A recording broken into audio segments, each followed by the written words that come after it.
All right, hard yarns. Do you want to piss first? No, let's go. We are here with special guest Daniel Delby and Cameron Branch. Hi. And we are brought to you by alltradescover.com.au. If you're a new listener, thanks for jumping on board. We are from Australia and we have a major sponsor that looks after the little guy. And if you are an Aussie that has their own business, just give them a call or an email and say hard yarns and they'll help you out. Yeah, investigate and at least try and, even if it's the same price, and please you go like for us. them. Yeah, that would be great. Yeah. This episode is also brought to you by Goat Tape. Oh, they do insurance. I don't even say. Oh, yeah. If you're a big business, small business, and you want to insure yourself, yeah, all kinds, but we can't specifically say what they are. Yes. This episode is also brought to you by Goat Tape. Cam Watkins has been using it now with his breathwork stuff. So yeah, I did that. Oh, I haven't even spoke to you about that on here. Nah. Oh, the breathwork? Yeah. Okay, we'll do that next one. I'll save that. Yeah. But Goat Tape, bloody good. Gets a fair chunk more oxygen in your lungs. Good for your nose breathing. And then mouth tape, they also have that. So chuck that on, and when you're sleeping, you're going to get a lot more recovery. And while you're doing exercise, you get a lot more oxygen in. So it's going to give you a better output for your I guess, energy levels. Sure. If you got the energy to play golf, you should look good while doing it. Congratulations, Jimmy. You got married on the weekend. Yeah, I had a listener message me. So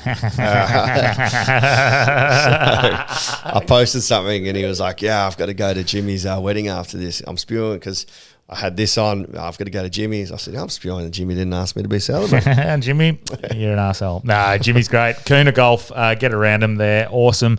I'm wearing the hat right now, and look good, feel good, play good. They got the cool floral shirts, shorts. New range coming soon, I think. New golf range, pardon the pun. Yeah, he will do. Now the wedding's done, he can actually focus on that sort of stuff. But thank you so much for your support. And finally, this episode is brought to you by Feed him, brother. Feed him, brother. Feed him. What have they got? The beef, liver, organ complex, honey, collagen, everything. It's all in capsule form, gets down. It's animal based, which means it's more bioavailable and it's absorbed into the system easier. Yeah. It's ethically sourced. It's locally sourced, and get around them. I definitely notice a difference having it consistently every morning. Yeah, feed with a pH. Yes. Yeah. All of those you can probably helps your pH levels as well. Probably. That's just a complete conjecture. Get around them. All of our sponsors use the code word hard yarn, and you'll get a 10 to 15% off or some sort of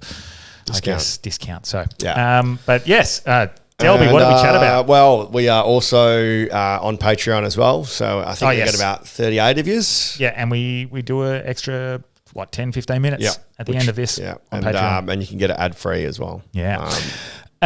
So this is, what did we chat about? Because it was fucking deep. Actually, I can list it. Yeah, we covered we covered the American government spending. We talked about UFOs and this new egg they found in Antarctica. We talk about the task force investigating on the Epstein list, the Kennedy files, releasing classified files. Yep. We talk about preferential voting in Australia. Some of the laws that have been rushed through in the last couple of days. Yeah. So that's going to be pretty important for local listeners. I think. The hate speech laws that have been implemented in Australia, the Antisemitism stuff that's been going on, especially in Australia, DEI expenditure and the USAID expenditure list, which is fucking absurd. The Tulsi Gabbard appointment, Trump calling Putin and trying to get peace in the Ukraine. It's a fucking big, incredible episode. I think our listeners are going to like this one. So enjoy. It's informative. Without further ado. Hey, without further. That's anti-Semitic speech there. Without further ado, let's get hard.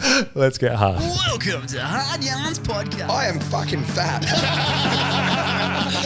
Anything Chris White says, please disregard it. 5D is actually a state of being. It's a unity consciousness. That was Hard Yarns with me, Frankie Rose. So I'm going to throw it over to your co-host, Daniel Delby and Cameron Branch. I would do this and then I'd gong.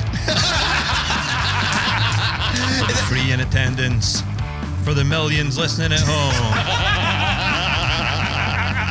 Let's get hard. Because when I'm shorter? Nah, because then the double chin comes out. Well, you know what the answer to that is? Well, I've got to get rid of the double chin. I can't. it's in my family, man. My mum, my grandma, they've all got this fucking... Yeah, I've noticed actually some people who are fit Yeah. and they've got double chins, and you're like, how you got it? And sometimes it's just, I guess, in your Left over. genealogy. Yeah. Do you do the Jawsizer? I've stopped. Yeah. Yeah. It's I notice the difference when I do it. Yeah, right. Like, as in, I notice when I've stopped. I just do them Like instead. a two. It's a bit more expensive. Yeah, efficient though. You're getting a good time out of it. But yeah, I notice after I've stopped. Yeah, right. So like 2 weeks later, I'll be like, oh, I'm a bit, and then you're like, oh fuck, I've stopped doing Jawsizer. So Yeah, right. I don't notice it improving, but I notice it unimproving. Yeah, okay. I need to hit up Huberman, see what he Huberman. reckons. Well, He'll have a thing on it. Yeah, he sells it or promotes it. I think. Really? Yeah, and he says it's a genuine thing. Fuck. You know he's Tom Segura's cousin. How weird is that? Yeah. What Have the you heard fuck? them together on the pod? Nah. Yeah. Oh, maybe like clips, but Yeah, it was interesting. I listened to it in the old studio. yeah. Are they first cousins or just they found out they were related? First or second, I can't remember. right. Yeah, I was reasonably distant. But I went past the old studio yesterday or the day before. Yeah. What is it now? It's It's a golf. It's Yeah. an indoor golf facility. yeah. But it's the whole place has been refurbished. Yeah. It looks so good. Yeah. Kind of spewing. They kicked us out. What is it? They gentrified it? Or Oh, it's so much you know, better when they here. kick though, poor people out of the area, yeah. they just did that. We're like twice. Basil Zempilas kicking the homeless out. I just I riffed a bit on stage the other night. I thought of it ages ago, but I said it at Sunday Singles, and I was talking to someone. I go, "Where'd you park?" And we parked in the one next door. I said, how good is it that they've got that that anti-homeless prevention? And they were like, "What, the sound?" I said, "No, they get someone to piss in the stairways, so no one will stay there."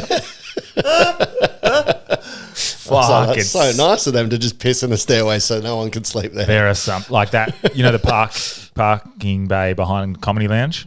Yeah, that's the one I'm talking about. Yeah, and you go through there. Yeah, Fuck, it's just man, piss it's stinking. piss. But on Saturday, someone's come through and chlorinated it all. Oh, really? Yeah, I liked it. I was like, fuck yeah. Yeah, that's good. So, yeah, but we'll start the ep. Yeah, with so to premise, just to get people like hooked. yeah, because we are going to be. I'm going to list through because I want to hook people with what we're going to chat about today because there's a lot. So, is this the intro now?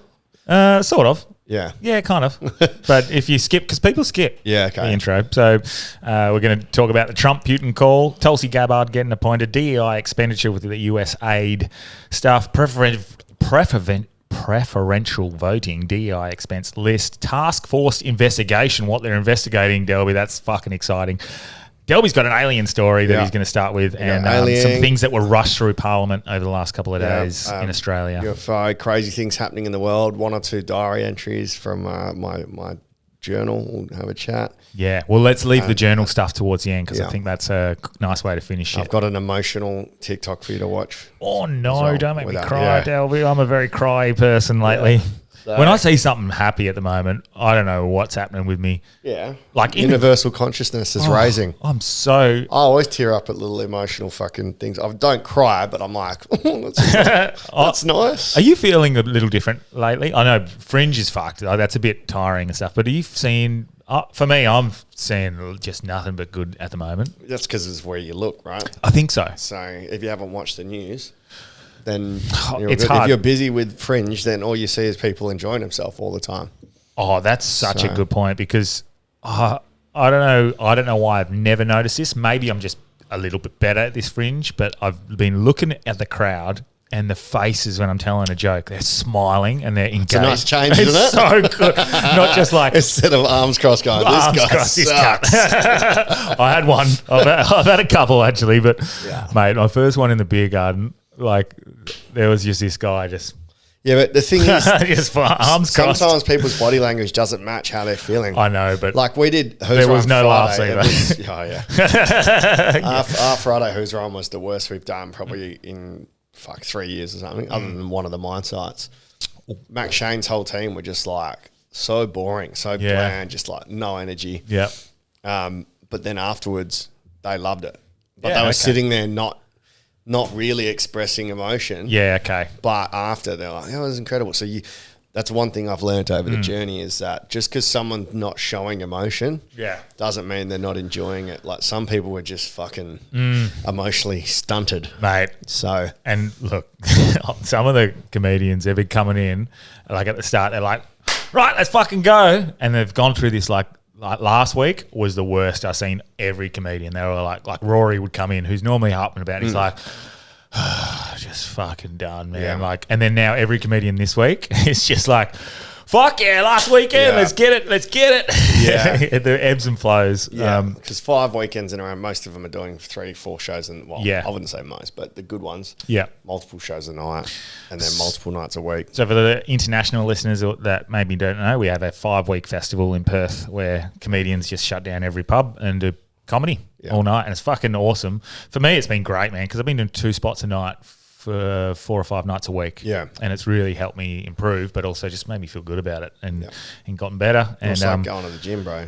hey? It's like going to the gym. Yeah, fuck you yeah. can't get better or in footy training or whatever. Yeah. So Yeah, I'm going to really I put it down, Delby. I'm going to work really hard at getting either a 2-man show or a full hour myself for next year. Really work hard at it. I don't know if I can get the full hour, but I think I could definitely work on a 2-man show. yeah, I would stick at that first. Yeah, Just 'cause of that's time. Yeah, exactly. I mean, a year to build Exactly an hour is what not, you just said, Wolf. You said people got 15 minutes and they're doing hour shows. Yeah, It's fucking pathetic. Yeah, I don't man. wanna be- Honestly, the fringe, like last year, this year's been good because last year you had open micers that have not even 5 minutes doing hour shows, charging the same price I charge. well, look, And, man, and then it fucking puts people off comedy. some of the good comedians have been doing shows as well, and I've been watching a few of them, and I'm like, fuck, man. Terrible. Yeah, it's funny. Not everyone's good, man. Yeah, So, yeah. But anyway, you got an alien story for me, Delby. yeah, I'll send you the image as I speak about it. Oh, So, okay. they found this in Antarctica, allegedly. Oh, it's already has me Now, hooked. they say, as far as I've seen, it's all been verified as not fake. Okay. But this first bit is unverified. I feel like this first bit's bullshit, Okay. but the last bit as is all verified. Okay. So, first bit they've found in this cave in Antarctica, this almost like tomb, Oh. and it's like they call it the UFO egg. So this bit, I don't know if this is bullshit or not. So take this with a pinch of salt, people. But the Okay, first one is It's like a picture of I'll overlay it on if we clip it up, but it's a picture of like, what is it like it looks like a coffin. Yeah. So they found allegedly a being in this coffin that was in like a stasis, where like, you know, on Interstellar, how Yeah. they put him to sleep for ages when you Yeah. go through. So they found it and they've woken him up. So as they've woken this being up, they described him as like white, like looking like Legolas. So he's obviously, when you get more into UFO lore, Yeah. he's one of the Nordics. So I've Yes. sent you a photo of the mock-up of what he looks like. So they think there's this. Oh my Lord. So White yes, like hair. a Nordic long white hair. Imagine Legolas from Lord of the Rings. Yes. Yeah, that's a great description. Yeah, so Yep. it looks like that. So he's come alive out of this fucking stasis state. Yep. And they've asked him a few questions like, what do you eat? And he doesn't eat meat. So wait, sorry. Who's they? Or The people that discovered And him. who were they? I have no idea. Okay. No Yep. idea. That's why I'm like, Yeah, it a little- sounds wishy-washy. Okay. Yeah. And he doesn't eat meat. He doesn't smile, doesn't laugh, doesn't get angry. He learnt English and German in a few weeks, and the most of human history he knew within a few weeks. And then he already knew some of the stuff about human history. Wow. And then they asked about alien abductions, and he said it has to do with the Eisenhower alliance with the Greys. So I have no idea what that is. Do you? The Eisenhower alliance with the Greys was the that was the exchange of technology to reverse engineer and learn from to the American government for the Eisenhower, who was the president at the time, in exchange for being allowed to abduct people around the planet and do testing on them. Why is it up to Eisenhower to fucking give the okay to take my mum up and probe her ass. It's like a handshake. Sorry, Mum. a handshake agreement, apparently. That's the rumor. An ass probe agreement. Yeah, that's incredible that I know that. So, they started talking to this guy. And the kicker is the place that there's also this UFO egg. So I don't know if this is the egg opened up, if this is complete bullshit as a pre-story to the egg. Yeah. But this egg thing has been verified as real. Okay. So I'll send this to you. It looks like this. So this is a retrieved crashed craft? Well, or it looks like an egg, and they think it's a crashed craft. Oh, wow. And where was this? This is in Antarctica. And this is being confirmed. This is the one alleged 4chan UFO leaker shared these images of an egg-shaped UFO. But it was in a cave in Antarctica, and all the markings on it match up to hieroglyphs from Egypt. So when you zoom in, you'll see there's like hieroglyphs on it. Wow. So apparently. So this part has been confirmed. Allegedly. This is the bit that is the confirmed part. Okay. Now, the thing that makes it even more interesting, and I didn't know if it was bullshit or not, and you guys can do this at home, the place they found it was in Antarctica. So see how that's all just nice and clear. Oh yeah, you can zoom all the way in. Yeah, you've got a Google Maps there. Yep. They found it in Queen Earth. Elizabeth Range. Okay. Look what happens when you zoom into Queen Elizabeth Range. Pixelated. Everything's pixelated.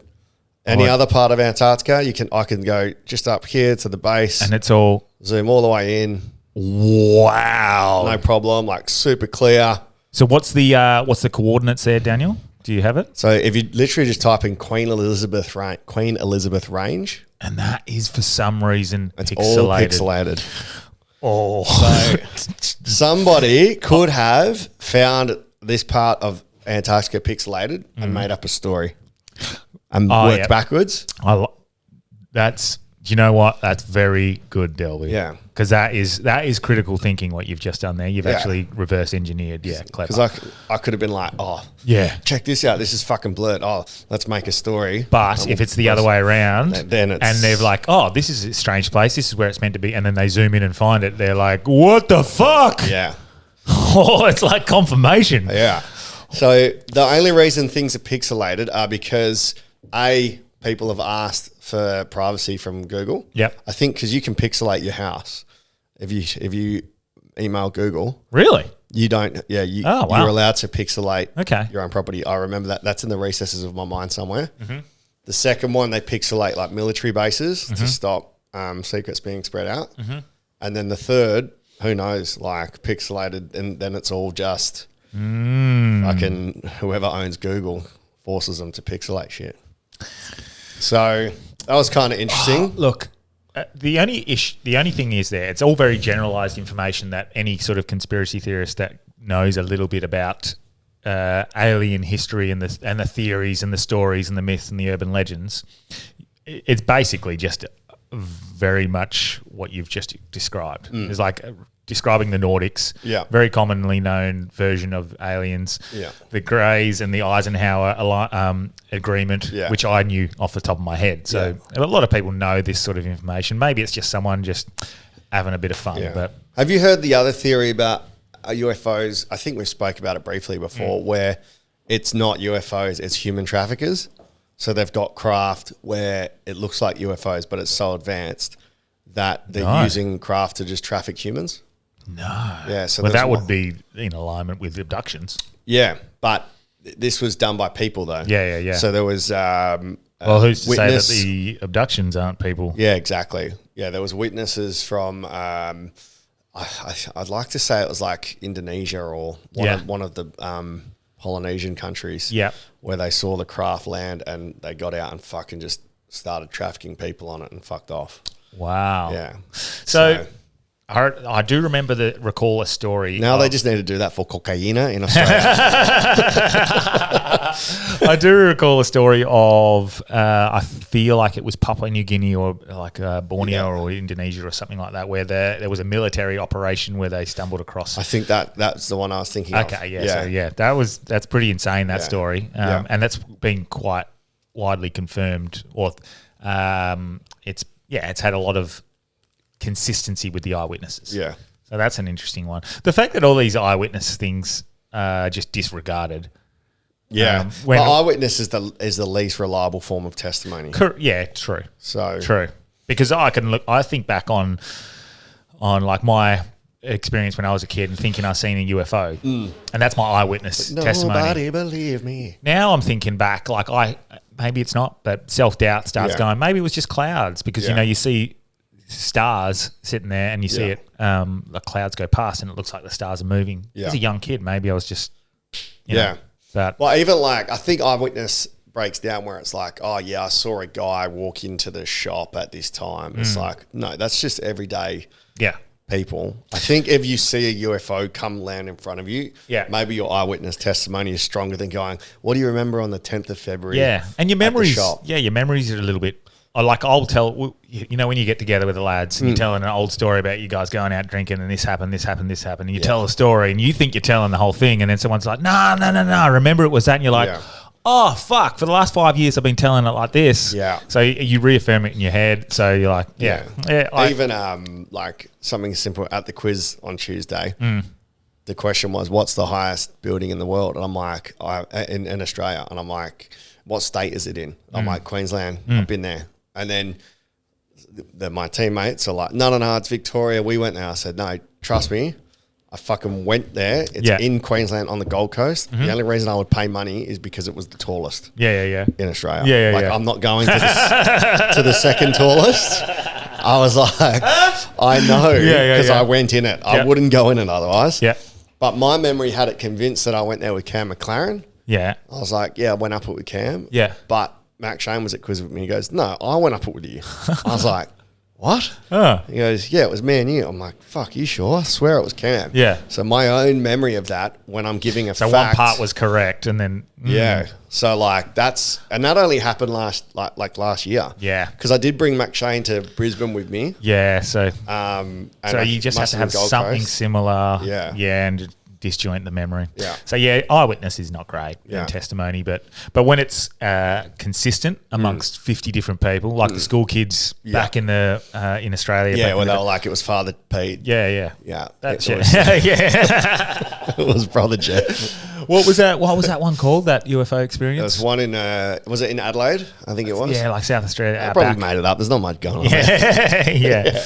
But when you've got so many people saying the exact same thing. Phoenix and the Lights. South African one, or the Zimbabwean kid. That was nuts. That one's nuts. That's so believable to me. Maybe we should do an episode where we get the most, like 6 of the most believable ones and break them down bit by bit. That'd be kind of cool. I think there's probably 3 that stick out in my mind. It's the South African kids.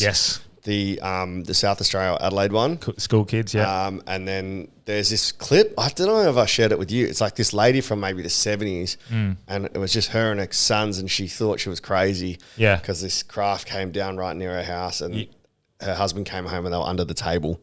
Like shooting themselves. You've shared it to me, The one that is where the craft picked the car up in the outback. They were like going along the outback, and the fucking craft came and picked their car up and carried it. The outback, man. Fuck. It kind of scares me, but like we should go do it. Just get out there. We'll record our like will and testament before we do. And we'll ask, all of our spirit guides to protect us. Protect us. That's a good point. Or our spirit aliens or Nordics or whatever. Something like they're aligned. My Palladian. Do you reckon it is Council. Nordics, or people have just confused where people go, that was a grey, he had no dick? Well, there's there's the Nordics. Who was the former Minister of Defence for Canada was talking about this years ago? I remember they came out. And he was talking about the tall whites and up to. Like he's ordering a coffee. I think it was I think his evaluation was that he was understanding that there was 11 to 13 races that the human race was in contact with and actively seeking exchange of information. Yeah. That's the former Minister of Defence of Canada. So that's not us. That's not a low-level person. Yeah, but also like Paul, someone I think. a lot of ministers are fucking idiots. Yeah, it's all Almost anyone can be. If Kamala Harris can be a politician, Oh my god! if Joe Biden can be president, anyone can be, man. I mean, yeah. Wow. So I mean, fuck. This is actually a great way to kick off into things. Like before we get into what's actually happening, could you imagine the scary reality we'd be living if Kamala won? oh, dude, I'd have to cut my dick off. Well, yeah. So the DEI stuff, for example, that would have continued and probably escalated. But For new listeners, DEI, diversity, equity, inclusion. Yep. I think it's diversity. But the thing that would scare me the most if Kamala was in charge is Ukraine, Russia, and how that would have escalated. What's happening there? Has Trump stopped it, like he said? Yeah, last night. What happened? Had a phone call with Putin. So Mate, Yes, hello, my brother. he posted this on Truth Social as well. And I'll read what he wrote as well about the thing. He can't get away without still going like he followed my protocols. He's just like, just tell us. Like, this is why I fucking love him. Like he was still in something that's so diplomatic and so important, such a big thing that he's announcing, and he's still like, he's followed my MAGA. Yeah. Like, fuck. We had so many discussions, great discussions.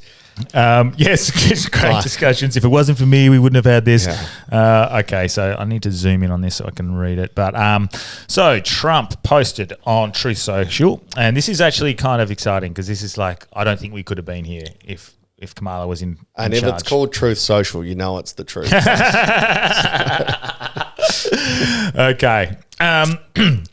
Donald Trump said, I just had a lengthy and highly productive phone call with President Vladimir Putin of Russia. We discussed Ukraine, the Middle East, energy, artificial intelligence, the power of the dollar, and various other subjects. We both reflected on the great history of our nations and the fact that we fought so successfully together in World War II, remembering that Russia lost tens of millions of people and we likewise lost so many.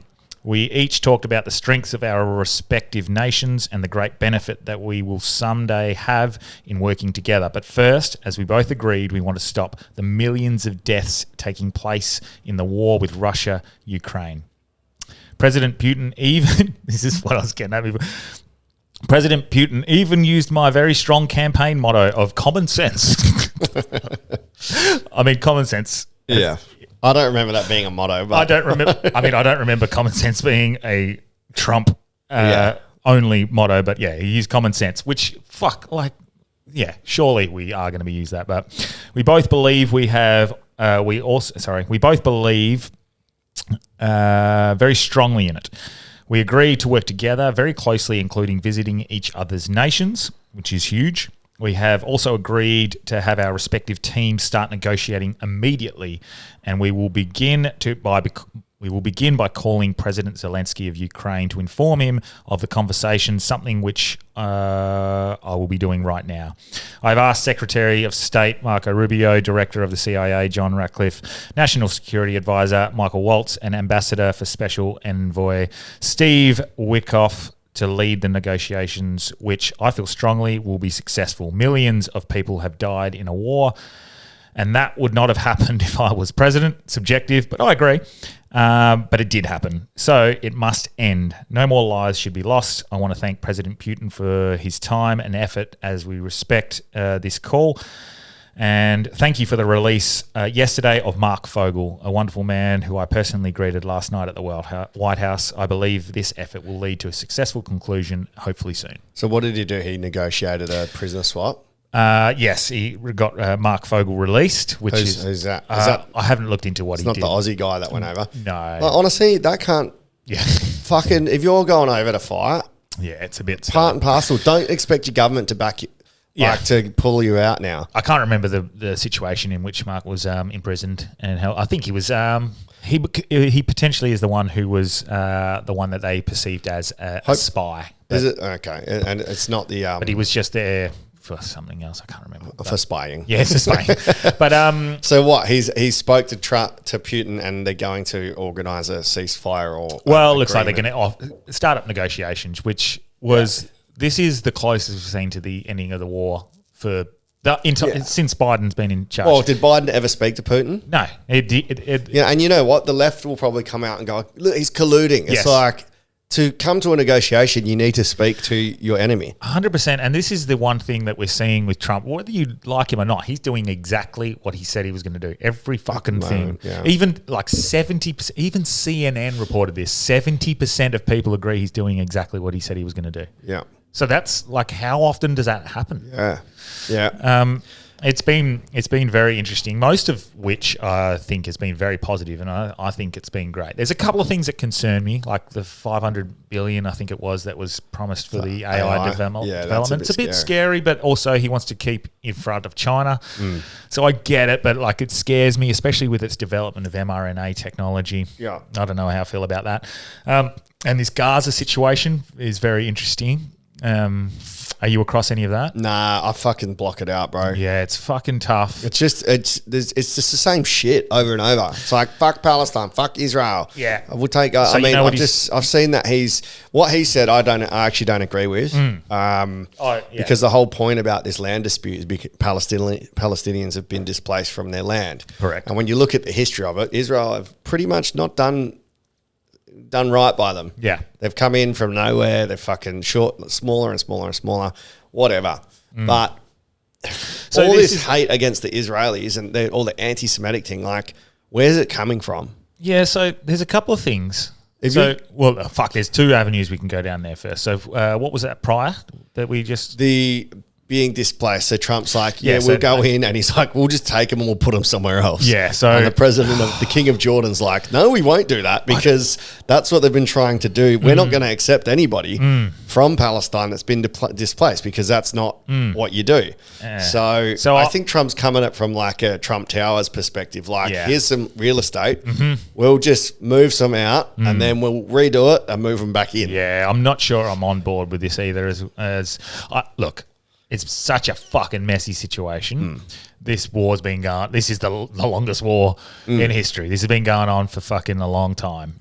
And Wouldn't say it's a war. I'd say it's more of a genocide. Yes, but it seems to be a situation where, like, one, if he can bring stability to that region, incredible. And maybe I want to hope and be optimistic that maybe this is the way to create stability there. But what they've been doing hasn't worked. I know what has been happening hasn't worked, clearly.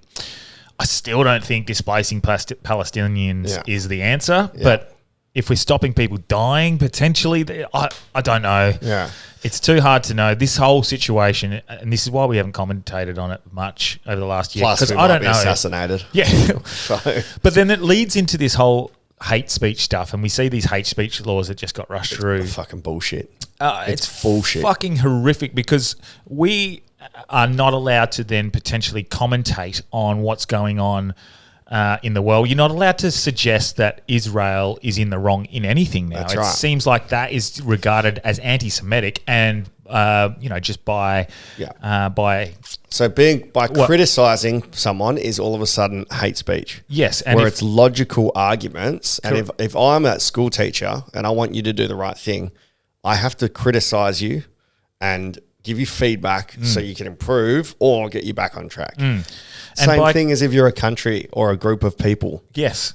By criticising a country does not make me a Nazi. Exactly. And that's where I think it's super offensive that people are being classed as Nazis if they're against, the Israel genocide in Gaza. That's because it's lazy. Yeah, correct. It's lazy intellect. Well, that's what they did with the Trump administration. They just labelled him as a Nazi when he's clearly not a fucking Nazi. Look what happens. You lose by a fucking landslide. Yeah. So that's what they're doing with this. They're labelling anyone that seems to be against Israel as anti-Semitic. No, that's not the case. I don't hate Jewish people. If I don't agree with genocide, I don't agree with genocide from any nation. I think it's fucking ridiculous.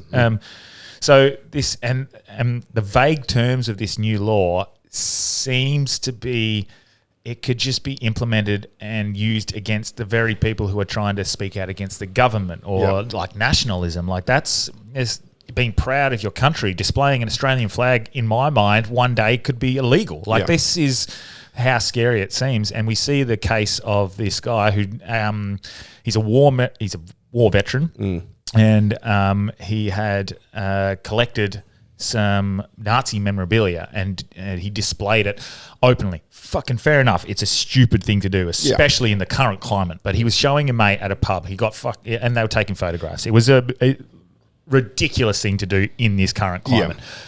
But they've been sent to jail, not granted bail, because the judge branded them not safe to be on the streets. Now, they are both not anti-Semitic. This is where that law is being, and they're not going. You're assuming that that version of events is correct. So, on the other hand, they could have been in the pub holding their Nazi thing up, going, take a photo. Yeah, no, it's... And if you see someone doing that, you're like... No, so, well, it's been investigated, and the testimony is that they were just showing it and they were taking a photo with it on outside. Granted, fucking stupid. It is stupid. It's not a jailable offence. Well, bail should have at least been granted because they've both openly said, no, we're not anti-Semitic. I'm a fucking war memorabilia. This is for my own private collection. I was showing a mate. Stupid to bring it out. It was dumb doing it in the Gaza pub. Yeah.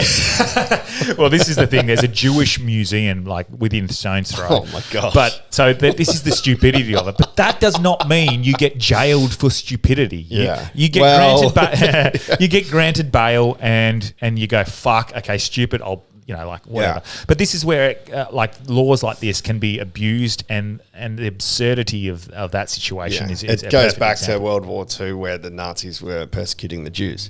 It's just the exact reverse of that. Yeah. You could be accused of being Jewish and getting thrown away. And so what the fear is, if we were to commentate on the Israel-Palestine conflict and we were to side with Palestine, are we then anti-Semitic? Are we then branded? Yes. That is the law. Nazis? That's what's trying to happen. The Israeli, well, I don't know, but allegedly from all things I hear is that they're insidious in every government across the world. Yeah. And that is what they want. They want you to they want to shut down all negative speak against their country. To speak out against a government is not anti-Semitic, or it's not hateful against their people. It's like saying, I hate America. Yeah, fuck. America is fucked. I like their people. Every American person I've met is fuck. Well, not everyone, but the majority of the American people are fucking beautiful people. I might not agree with how they fucking go into every other country and they basically Xanax every other. But that's not your everyday bloke. Yeah, they're insurrectionists in every other country. That's their government I'm critical of. It doesn't mean they're people. Yeah. And so it's exactly the same with Israel and Palestine. I can be critical of their government's regime and not be anti-Semitic. No, you can't. Well, it's the law. And so do we have to be careful? Yeah. Because it's passed, right? The laws have been passed? No. Well, I hope they don't get passed. It's because it's a slippery slope to other things. You're anti-Semitic, then it's anti-government, then it's anti-establishment, then it's just you cannot say anything at all ever. Yeah, it is passed. Sorry, it will be put into action within a certain amount of time. But it's fucking dumb, man. We got to stop. We got to stop outlawing any little issue that comes up. Correct. We can't just have fucking laws against everything. You break the law the minute you walk outside your house. Let's use Trump's classic government and common sense. Common sense. We used my regime. Common sense. My motto. Yeah, it's frustrating as fuck. Mate, it's scary from especially commentary people like ourselves, how that could be used against us. Like, I do get scared. I've got a kid. We got families. I just don't want to go to jail for saying something against a regime that might be appealing to something that's like. I'm sure that there are people who are anti-Semitic in that group of people who are against Israel. My question is always, if they're putting a law against people hating on one other group of people, why are people hating on that group of people so much? Yeah. It's got to be deeper than that. You can't just be like, nah, you're not allowed to hate on this group. It's like, why? Why do people hate on them so much? Like, what are the reasons behind people becoming anti-Semitic? And where does satire come into things? Yeah, well, there you go. There is no room for satire. Yeah, so it's such a fucking blur. There's so many blurred lines. It's dangerous, and I don't fucking like it. And it was rushed through. And what else? Sadly, our fucking main man Malcolm Roberts approved of it, of the anti-Semitism. of the hate speech laws. He Well, it was must- on board. Well, we got to see what the wording is. Yeah, it's very Maybe- vague, man. Well, so okay, so my But on the my pod, quick- on our interview, didn't he say? Wasn't he saying that? Correct. When it's too vague, it can be Yeah. weaponized. Now, my quick, briefly look at the terms. What I did find positive, it was anything that was basically supportive of violence. Yeah. Which is probably the only law you can have. Correct. Any speech that is a direct prompt or a direct action to violence. Correct.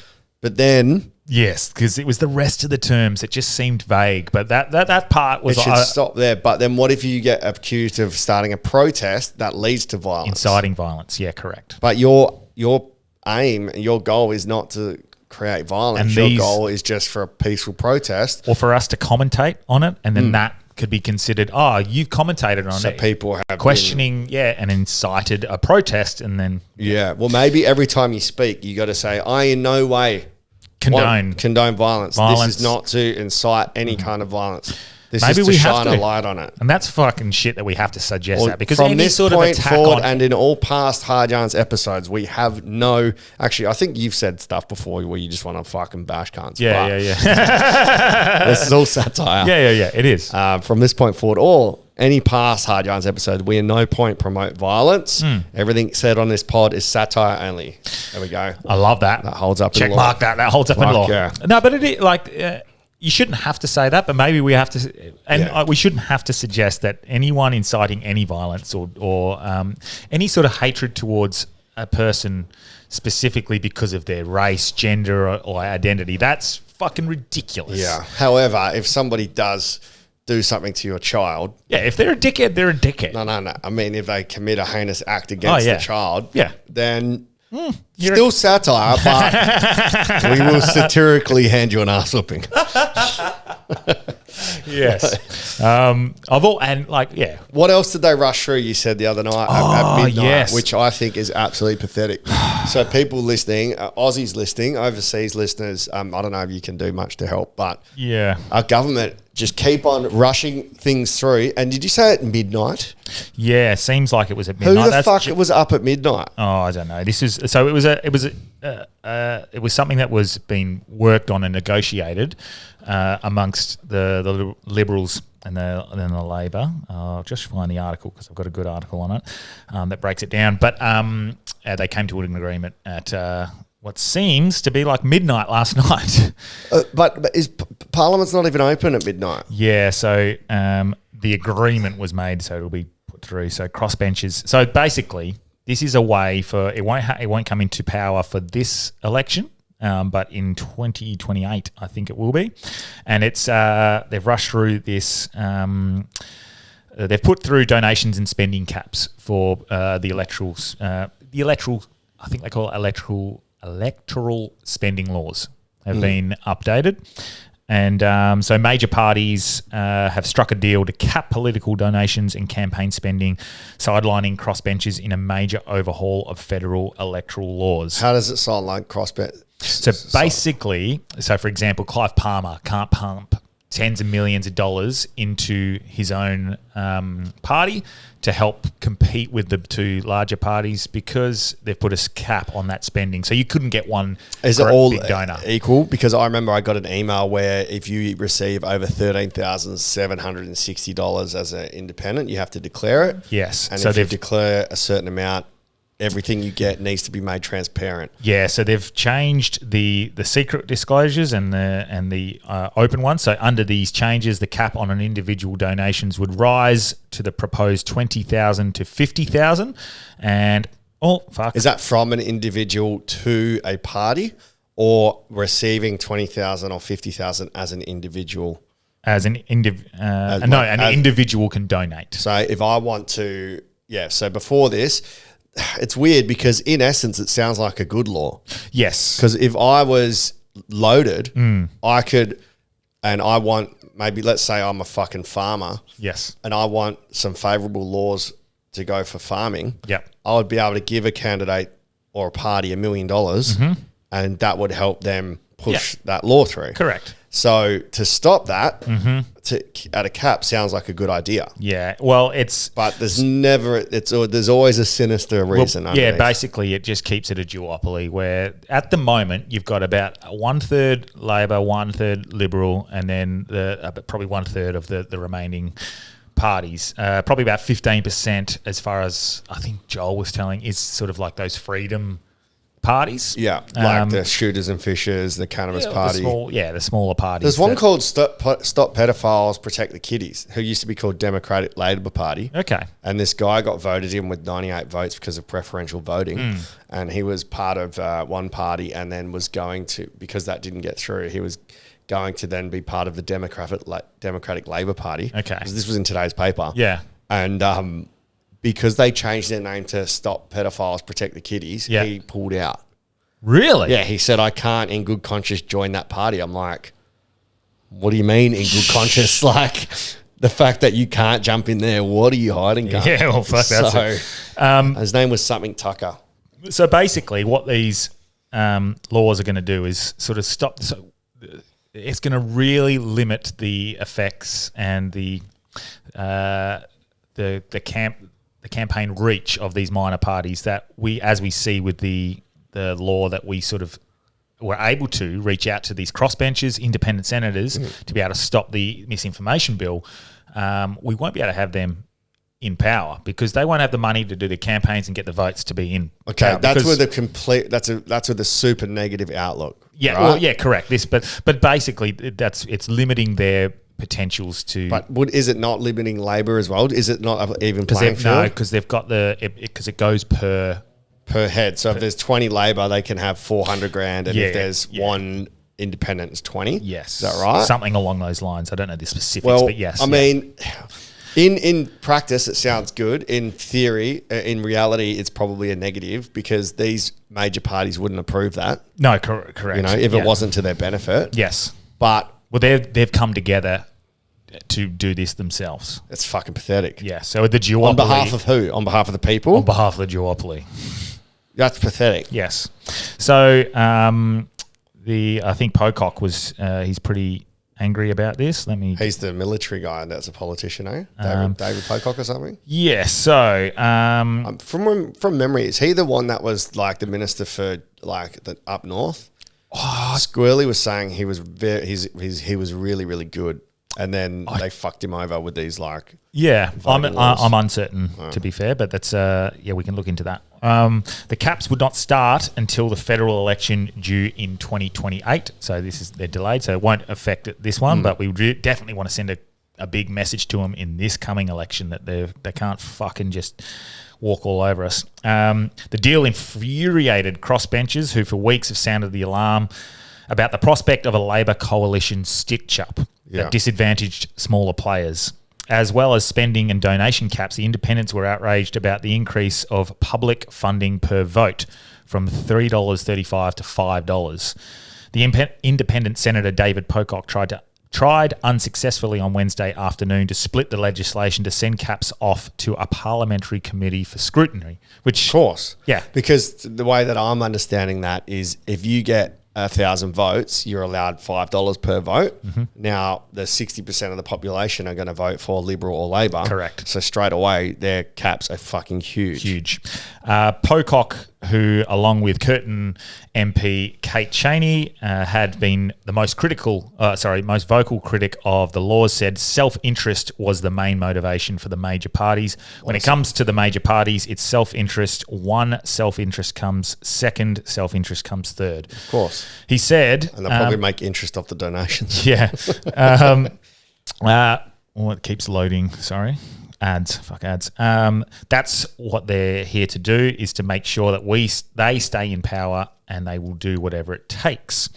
So basically, this is just making it impossible for independent cross-pastures, or a lot, not impossible. Yeah, it's more difficult. A lot more difficult because, unfortunately, campaigns come down to money and being able to get your message out there and actually having people see what you're trying to get across the line. Well, you know what that means? It just means that these independents are going to have to think differently. Correct. And they will have to come on platforms like our platform and all these other things that are free. Yes. That don't cost them anything. Well, I think have really smart targeted marketing. I think that's an old way of thinking. These politicians are out of touch with modern day media, and it's not all what you see on the TV and the news and the radio. Well, we see that with Rogan and his influence on probably that election with Donald Trump. Like, that was huge. Doing Theo Von. Yeah, exactly. What, he did all of them, And those long format conversations of finding out who the person is, less their policies and what they're trying to implement, what that person's like. Yeah. And like you see Trump, frustrating as it was, that conversation to listen to at times, that's what he is. Yeah. He's just what you see is what you get. He's a fucking bit of a dickhead. Yeah. But he's going to do what he says he's going to do. Yeah. I think with that upcoming, if those laws do come in, the real smart politicians are going to realise that they will have to take alternative action. Yep. But also, as our young people hopefully wake up and realise that the media is bullshit, which a lot. Yeah. Americans, not so much, because they're indoctrinated through their universities and it's been infiltrated by wokeism. I would argue we are as well. So, and us, from your personal examples. However, there's a lot more options. You might have influencers that have a big following that are switched on to what's happening, who will be able to either promote or interview or that shine a light on the independents. Yeah. Which I think is what Labor and Liberal aren't really thinking about at this point. They just think we'll have money, we can, but then it comes down to, are they using that money to influence corporates? Well, that leads perfectly into this preferential voting stuff that I wanted to chat about, and Malcolm Roberts talked about it, and I didn't realise this was the case at all, so I think it's really important that people understand this. Punters Politics has been talking about this as well, the preferential voting system. Okay, well, hang on, let's clip this up, because I think this would be really helpful for West Australians and Australians. 100%. So I will rephrase it. I'll go, what's preferential voting? And why is it important to Australians? So just because Labor and Liberal seem to be the ones that are 100% going to get in doesn't necessarily mean you have to vote for them. It's not a wasted vote if you do a lower party or a lesser party. Yeah. So if you think at your heart you'd prefer Labor over Liberal or the other way, all you have to do is at the very bottom list one of them ahead of the other. Right. And if any one of those parties doesn't get in, that vote's still going to go to the one that you've listed above. So if you have a defeatist perspective and you're like, Labor or Liberal are going to win anyway, so I might as well put them first, second. Correct. You don't have to do that. You can actually have a say with politicians that care about you. Correct. And listen to the people, because big parties don't. Yes. We've seen they are interested in self-interest, keeping their party in power. They don't give a fuck about us. They don't even... If you meet a politician that's high up, I reckon there's not much you'll have in common with them. No. You try have a lunch with them and... They've completely lost contact with the common man, to quote Hamish and Andy. Yes. So instead of being defeatist, you find which is, people are lazy as well. If you find a independent or a politician that has shared values, is more in touch with the people, who is actually representing the people and wants to work for us, then you would put them above Liberal or Labor. Put them first. Put them first. And then everything below them you think is the next best one. And even if you don't know the next best, just find one or two independents that you really, really like. Yes. And then if you think Labor's better than Liberal. Correct. Just put them one above Liberal. Yeah.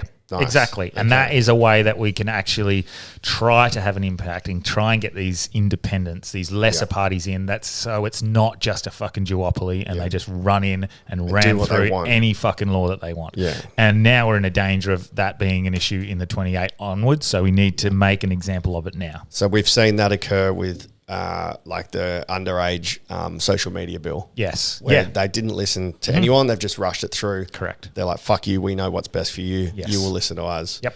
So it's super important that if you think it's just a duopoly and you think it's just going to be Labor or Liberal, potentially will be.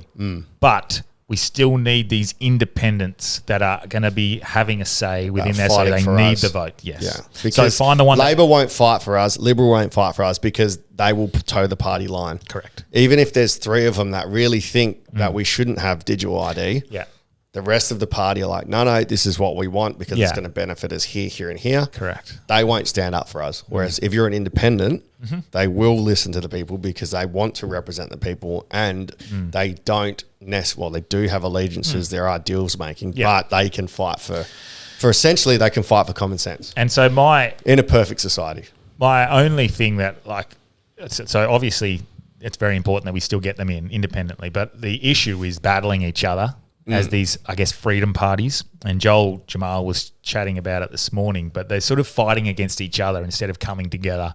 And that's probably more important. That's not going to happen, but We should start a party called the Coming Together Party. the Sounds like an orgy. the United Australia Party. The Coming Together Party. Let's all get in a room. Yeah. And climax at the same time. But yeah, that is just something I think is very important to note, that your vote is not wasted if you vote for a lesser party. Just put Labor and Liberal down the bottom. Whichever one you decide is going to be better or worse, that's up to every individual. I'm never, ever going to tell someone how to vote. Neither am I going to tell them which lesser party to vote for. But find the one that's good for you, that's right for you, put them at the top, and then put Labor and Liberal down the bottom. Send a fucking message and make an impact. I think we've got 24 days until, is it state election or Australian election? I don't know the dates or anything like that. We're giving all this political advice and we don't know when it is. I don't know the dates. I know but there's 24 days until, I think it might be state election. It could be state. But, and then I there's think I think the state first and then the national is, they haven't announced yet, have they? I can't remember. let's fact check because ourselves. there's a lot state going on election at the same time. 2025. WA general election is being held on the 8th of March. Yeah. So that one's the first one. Yeah. Would it be smart of us, because we're asking people to find out politicians they agree with, and I know Blair has called us up with some independents. Would it be some libertarians worthwhile and stuff. getting one person from each? Yeah, we're getting or an independent that we think is know. Well, we've been hit up by the libertarians, so I will entertain that. I mean, I don't necessarily think we're going to agree on everything they're doing, but I think it's important if they want to come on and spread their message, and we can have a chat with them. And because I don't think we should publicly. No, I'm not aligning stand with anything. by anyone. It's just like Malcolm Roberts. I don't align with Malcolm Roberts. I think some of what he was saying was incredible. Be careful what you're doing with your arm there. Fuck. I'm in jail. For people listening, Branchy was pointing at about a 30-degree angle with my left hand. With his left hand. With my left hand. But I don't necessarily align with everything Malcolm Roberts. Yeah, but majority of things he fights for tends to align with. Yeah. So it might be like a One Nation, but it might be the Libertarians, or it might be the Teals, or fucking the Greens. Whatever it ends up being, that's up to you. But I think if someone, we could use this platform just to have a listen to whatever the fuck cunts want to say. Yeah. Like, obviously, it's not going to be great listening for everything, but I mean, no, I'm keen on that. Yeah, it's probably important to focus on our local issues and like what's going to affect West Australians, even though we are a worldwide podcast. Yeah. It would be remiss of us to not actually look in our own backyard and hear what our representatives have to say. And hearing what the world thinks of Australia now. Yeah. COVID set the tone for how the world believes Australians are just fucking pushovers. Yeah, we're America's cuck. We are. And we used to be considered this tough fucking get it done sort of Crocodile Dundee style culture where, you're not going to fuck with us sort of society. Yeah. But now it's been made very evident we're not. We're fucking too privileged. We've had it too good for too long, and we've just become pushovers and do whatever the fucking government says. Now I think the world's seeing that, and by pointing it out to us, putting it in our face, I think a lot of Aussies are going, "No, fuck this." Yeah. It's like when someone goes, "Oh, you're a weak cunt." Yeah. No, I'm not. Yeah. I'll show you. Yeah. I'm strong. So I hope just having that mirror put up to us is actually going to make us go, "Fuck you." We're not going to roll over. We'll see. Like Dr. Sally Price sent me a message yesterday of an interview that was happening, and one of the nurses that refused the mandates and the COVID thing, her grandfather fought in Gallipoli, and she was like, "I can't believe that he fought for my freedoms, and and this is what I'm doing in Yeah. modern day. It's Like, fucked. that's the shit that really does fucking, it's almost like spitting on the grave of our soldiers that fought for a free country, and then our government mandate and mandate how we can speak, who we can speak about, what we have to do with our bodies. Like, they're pretty much the three freedoms you should be allowed to have. 100%. You know? Australia is I always feel has been the testing ground for a lot of things to see how far they can push shit. Yeah. And look at the fucking platypus. Some cunt was testing it. what the fuck is that thing? God's like, if we got a duck. Have you ever seen a platypus? Not in the wild. Neither but have I. At the zoo. They're not in WA though. I don't think they they're are. New South Wales only. Yeah. It's I funny mean, I've because seen this hippie's vagina. That was a platypus. I remember when if I'd go through Europe or America and they go, have you seen a platypus? Or like, I'd be like, nah, fuck, never seen. I don't think I've seen an echidna in the wild. I don't think I've seen koalas in the wild. Up at I guess Yanchep National Park. You consider wild? Are they wild? I don't know if they're wild or, Yeah, but right. they're all there. Yeah, okay. I don't know if they've been placed there, but Yeah. I've seen them up there. Yeah. But Most of this wild stuff we see is dead on the side of the road. yeah, They had the jab. we see kangaroos everywhere. Like they're everywhere. Yeah. But Yeah, I mean, I think I've seen an echidna once. Did you just I press pressed the wrong button. Echidna once, but yeah, definitely God was just like, let's make a duck fuck a possum and then crossbreed it with a snake, because platypus are venomous. They can kill you. Fuck, you know that? man. They got two venomous spikes on the back of their I didn't know that. on the back of their feet. Oh my god! Yeah. I don't want to see them. And they've got a beaver tail. Yeah, it's weird. They're a puss and a beaver. If that's an evidence of the fucking aliens picking shit up and just experimenting. But I seen a snake the other day on the beach. Like, Oh, yeah? mate. Nudist beach. Yeah, we're at Trevor's Beach, and like fucking big old boy. I think it wasn't a tiger, it was a dugite. So Yeah, fucking right. dangerous. And Sorry, that's anti-Semitic. It's just a guy. So for the Americans, they'd say dugite. It's a dugite. But yeah, dugite is D-U-G-I-T. yeah, I seen Don't a get me dugite. started on those dugongs. Oh, hogging all the fat. Mate, they're a scary snake. You see them at Rottnest all the time. But I seen a dugite on the beach, Yeah. but just off the water, like where me and my daughter would play. Like, he's a big boy. Fuck, he's just on holiday, mate. Just cruising. Just having a little beach getaway. Fuck. Because Okay. there's heaps of rabbits in the dunes. Yeah, that's where and foxes. Really? Yeah. What the hell? Especially, I don't know if they're all up and down the coast, but I know around the coast, a couple of girls were going there that I was having a coffee with like last year, and they came in and they were like, foxes were chasing us out of the dunes. What the fuck? Fucking hell. Wow. What were they doing in the dunes? I think they were having a bit of a sad moment. Like, okay. I think they listen as well. So, Oh, well, shout out to the girls getting fingered in the dunes. scissoring. Yeah. But yeah, that's. So they've rushed this through. Was there something to do with health as well that you mentioned? Oh yes, the digital ID health information. Okay. So They're trying it every fucking way. They've gone misinformation, the social media.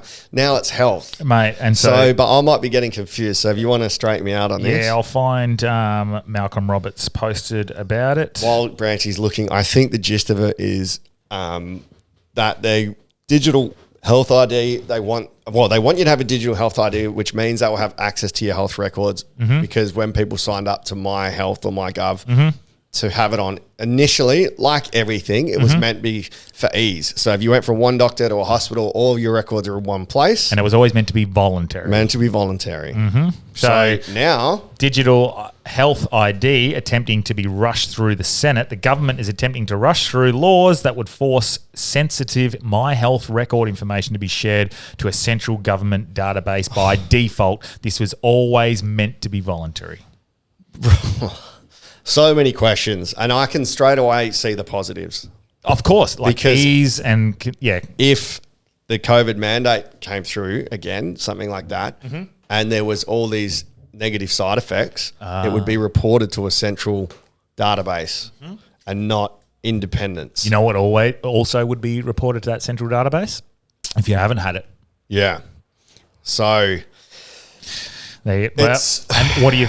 Of course that's what it's no for. one needs to know my fucking health status except for me. My body, my choice, bro. So I don't understand. If it's voluntary, it's not a problem. No. Stop making it mandatory. Mate, like I said, with the MyGov, whatever happened earlier this year, when you're doing anything like, daughters on the spectrum, so I got some things that we need to collect and sort, and they completely shut down my MyGov and tried to make me reinstall it. They said, oh, it's all right, we can update it and get it up and running with a digital ID. And I said, no, I don't want a digital ID. And they were like very questioning on that. They were like, why? Because I don't want one. Oh, we can do it, but it's a much longer process. I was like, well, give me the fucking longer process. They just don't want to do the work. Yeah, exactly. So, but they're just trying to force you into the digital ID thing, is there something we can do to get behind it? Because I'm sure people do not want their health to be forced onto. Look, I haven't done enough. Shared. I haven't done enough research on this one today. Well, if they're rushing it through, maybe can we hit someone up from Rob Malcolm's team? Yeah, and find out if there's something we can do. Yeah, if there is, we'll put it on our story. And if there's, I'm always the best way to do it is reach out to your independent senators and reach out to your local government and email them saying, I'm not fucking happy with this. This isn't happening. But if it's getting rushed through, there's no chance for discourse. There's no chance for scrutiny. Yeah. And we don't get to, even the senators don't get to see if it's something they want to sign off on. They just have to go, okay, well, this looks good in it's ridiculous. There should be a cap on how many new laws you're allowed to pass.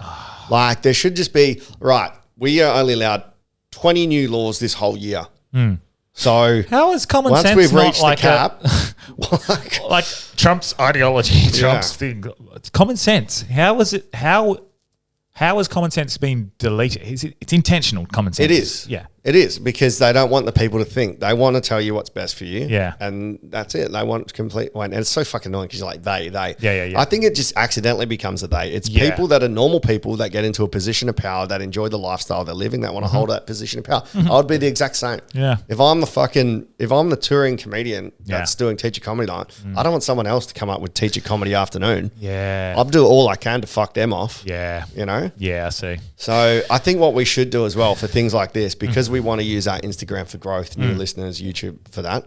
Why don't we create the link in bio where it takes you to subscribe your email.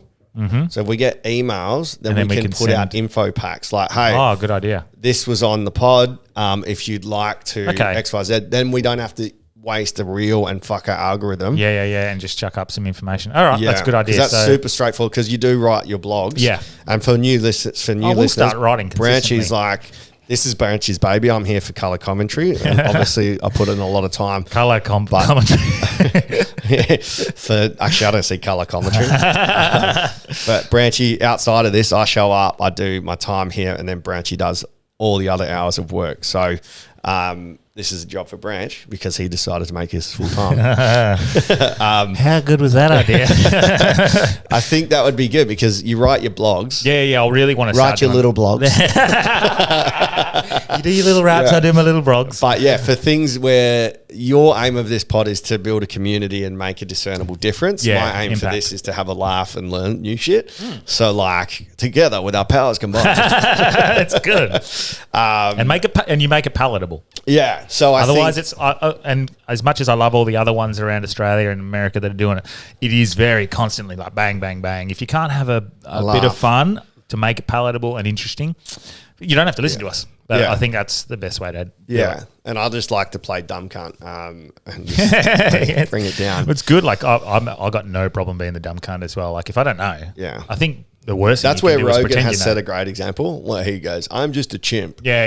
Explain to me. But he has smarter than that. But it's a good example to set. I think when you're around people that are intelligently superior or just know more about you in one subject or have more life experience, drop your ego and just be like, oh, cool, like teach me something new. Tell I didn't me. know that. Like share what you know, because it always feels good when you know something about a topic. Yeah. But I think you just need to be open to hearing and learning. And the worst conversations you see, and I'm fucking getting triggered right now just by watching Breaking Bad. Oh, no. Because I got to write a quiz on it. Yeah. I'm up to season 4, episode 12. I hate Walter White. Oh, no. Because he's a fucking egotistical, arrogant cunt. If someone's smarter than him, he shuts them down. He yells at them. He can't handle being outsmarted. That is the worst type of person. And that's Is that part of his character? Clearly, but It's his character arc. yeah. But also, even from the very first season, But you can see it in other people. He's a failed, intelligent, university type who's working as a told. school teacher. So he doesn't think he should belong where he is. He's got a higher opinion of himself. So that has really triggered me. So I like when you don't know something, Say it. say it. And who was it we had on the other day? Lara Schultz. Lara Schultz. Yeah. And she was just like, no, I don't know. Yeah. And I love that so much more Well, I love that. than making up, oh, yeah, well, it's this, that. Just go, no, it's not my field. I don't know. Well, I think the most intelligent people do that because they're like, no, I'm very gifted and smart in this area. You asked me about that. Don't know. Yeah, Sorry. I can't remember the name of it. It's a something parallel or parallax or whatever. It's where people that think they're intelligent don't know that they're not because it's the Trump thing where he thinks he's the smartest man ever, Yeah. but he doesn't know what he doesn't know. Yeah. So Yeah. when people that are super smart know that they don't know stuff. Yes, yeah. People that aren't and have a higher inflated view of themselves, they have no idea that they don't know. Yeah, that idea What's of we it don't know called? what we don't know, that's the elite of the elite brains on planet Earth. That's one of the things they say all the time. We don't know what we don't know. Yeah. And I love that because we don't. Yeah. And no shame in admitting that. Just like the lefties. Oh, yeah, they're the fucking worst. It's called the Dunning-Kruger effect. Oh, yeah. Dunning-Kruger effect. Yeah. I feel like, is it Brett Weinstein? He talks about that a fair bit. Okay. I don't know. Yeah. The idea, if you don't know something, you also don't have the ability to recognize that you don't know it. So the Dunning-Kruger effect, you think you're so smart, but you don't actually have the ability to know that you don't know something. So, well, things that we don't know are coming out, Daniel. Like that leads what? into something very good. So there is a task force. okay. A task force has been charged with investigating certain things. I'll go through the things that... Is it Doge? No. Oh. No, this is separate. This is a Australia or America? This is America. So since Trump has got into power, he's put into power Representative Anna Paulina Luna, and she's announced that the task force for declassification of federal secrets, they include the 9/11 files, Jeffrey Epstein files, the JFK killing, Senator Robert F. Kennedy's killing, Dr. Martin Luther King's killing. Senator Robert F. Kennedy? Oh, because it's RFK Jr. RFK's dad. Yeah. COVID-19 origins and UFOs. Well, we already know about COVID-19 origin. There's no secret there. Yeah. But they're going to have an official investigation. A task force has been charged with investigating these things. The 9/11 files, because Patel, is it Kash Patel? Yep. He's... First thing, once he gets approved, mate. they say the first thing he's going to do is release that. And this is what, okay, so... lefties are very critical of what's been happening. But why are they so upset about transparency? Yeah, because it's got the word trans in it. It's been used in a negative connotation. But the transparency is surely a good thing in any of these. So obviously the 9/11 files, what are they going to reveal? I'm very interested to see, but why are they being hidden? Jeffrey Epstein files. The fact that there's something hidden about it means that it's not all that meets the eye. Correct. Like the fact that there is hidden files on that, if it was purely National a terrorist attack, and after that they've fucked travel for everyone. Like fucking airports are fucked now. Yeah. Yep. But after that, if that's all it was, we would know. We should, but we never do. We should know that it was a terrorist attack. This happened. We've done this to fix it. There should be no other secrets behind it. The fact that they've got secret files on it means that it's not what we think it was. Potentially Simple. It involves a certain country that's a hot topic at the moment. Yeah. So we'll find Allegedly. out. Yeah, we'll find out. The Jeffrey Epstein files, I think everyone wants to know what's going on there because everyone hates a billionaire. So if we find out the elites who are involved in that, JFK killing, I think that's going to be less shocking. I think everyone's going to... Oh, it's mind-blowing. Yeah.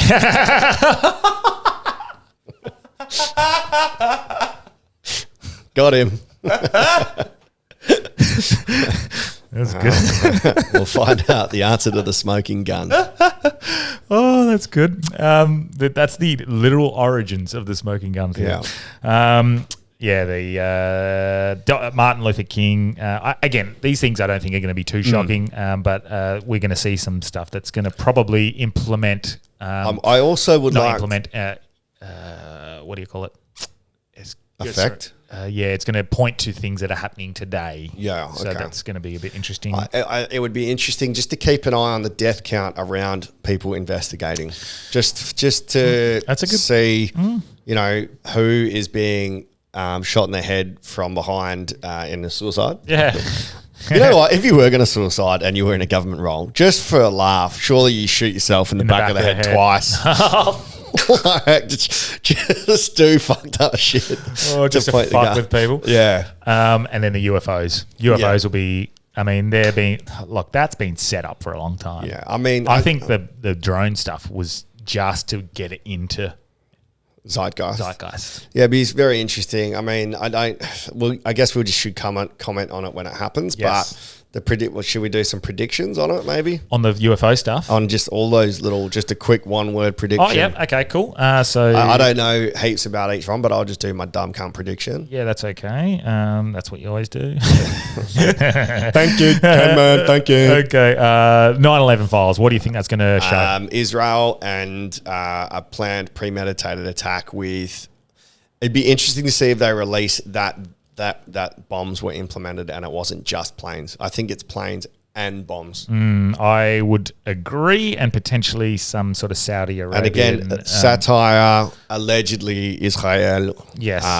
But maybe not even them. Maybe just another element at play that's not just these crazy terrorists that got into a plane. Well, any sort of high-level organisation like the CIA, Mossad, these sorts of organisations, they're more than willing to sacrifice 3,000 lives to implement their strategies for global strategy positions and stuff like that. Especially if you look 3,000 lives is nothing, really, to them. Yeah, especially if you look at some of the beliefs in hardcore Israel law, like Goyim, where everyone else is just fucking pieces of shit. Really? Goyim. Oh my Lord. So interesting. Well, Delby, you're in line for jail time after that comment. Allegedly. and satire. I thought Goyim you could get from a Thai restaurant. I love it with soy sauce, little Goyimses. I feel like we're going to find some things like the Gulf.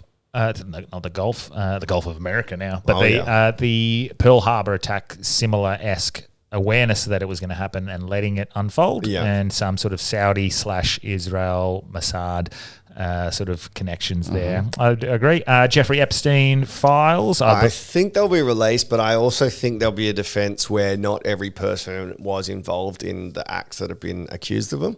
Just like if I caught a bus to Mandurah, so like the 27, the 27 people, for example, on that list that Ghislaine's been charged with, you think that list will... Whatever the list is, I don't think that 100% of them are guilty of having sex with minors. Well, I think this 27 list is the list that Ghislaine Maxwell has been found guilty of trafficking to. So this is an actual... okay. Interesting. So that's the list they want. They don't want the flight logs and stuff. That's already been released. Okay. Because you're right. You're correct. Yeah. Like if I flew in and went, what the fuck is this? And I left, I'm still on the flight log. Yeah. Whereas that list of 27 people that Ghislaine Maxwell has been found guilty of trafficking to. So she was charged with trafficking to 27 people that were unnamed? Correct. But did the judge know the names?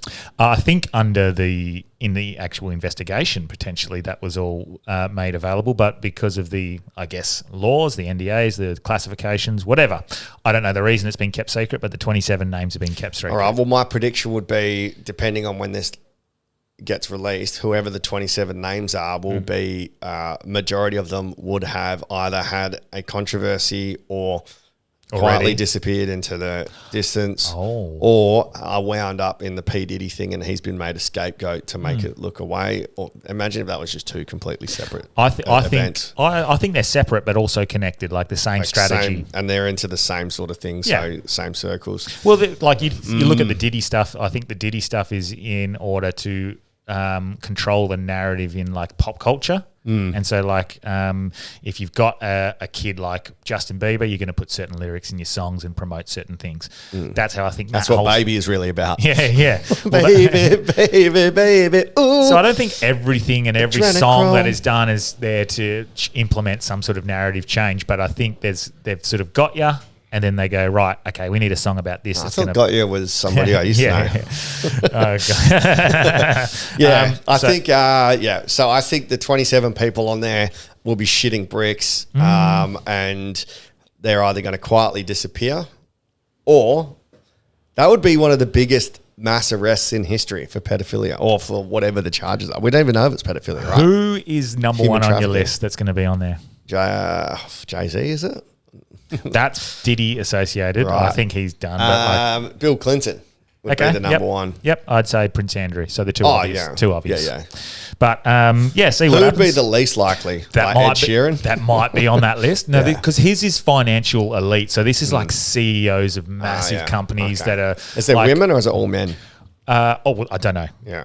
But, it's 27 unnamed. But I would suggest these are people in positions of power politically and, big corporations that make. So I would suggest the people like in Bill politics. Gates? In politics, I mean, I'm not going to say Bill Gates, but some people of that elk would be on that list. That Elon? Well, so if you've got like a senator Yeah. that can then help introduce a law to help this company, Right. So it's probably lots of people with positions of power that can affect change of law. or CEOs of energy companies and those sorts of things. So cool. So not necessarily huge famous names. Yeah. I'd say 5 or 6 of them might be big names, but like the rest would be like never heard of them, but they're. I wouldn't be surprised if they're that rich and powerful that heaps of them are declared dead beforehand, but really they've done witness protection and changed their identity. Yeah, and if you've they've got that kind of money. Yeah, I'd say like people, key investors in BlackRock and Vanguard, those sorts of things. So I'd say that. The JFK killing I think information. that's already been... Didn't Cash pretty much say it's CIA, but there's a different reasoning behind it? He said it is what you think it is, but there's something else. Yeah, I have no idea what the something else is. The something else would be I think what he was getting at when he said that on that podcast of like, I've seen the files. Basically, everyone knows what the answer is, but what it implies is happening now as a result of that. That's where people are going to go, fuck. Okay. Like, this is why this is law now and things like that. So that makes sense. I'd have no idea about the Bobby Kennedy and the Martin Luther King stuff. I guess the Martin Luther King is all political. Yeah, correct. COVID origins. I think we're just going to. Yeah, Wuhan lab, and was it financed by America? Yeah. Yeah, pretty and just Fauci, just dumb shit that and backfired. Fauci will get arrested on state levels. Yeah, but he'll be let off because he's got a pardon. No, that's for federal. Oh, nice. So every state individually would have to. Okay, so he'll be moving to a state that doesn't have laws. I think he'll be leaving. Yeah. I think the plan is. What a fucking rat, though. Did you see the rumors that he's potentially going to seek asylum in Australia? Oh, bro, good luck. If he's here and cunts that have lost their jobs and shit see him, Aussies, that's one thing they won't... They will fuck him up. A lot of people, people... we do not incite that. No. And we do not promote that. Yeah. I'm saying that's you'd think the same in America. Yeah, with guns. Yeah. That's true. Yeah.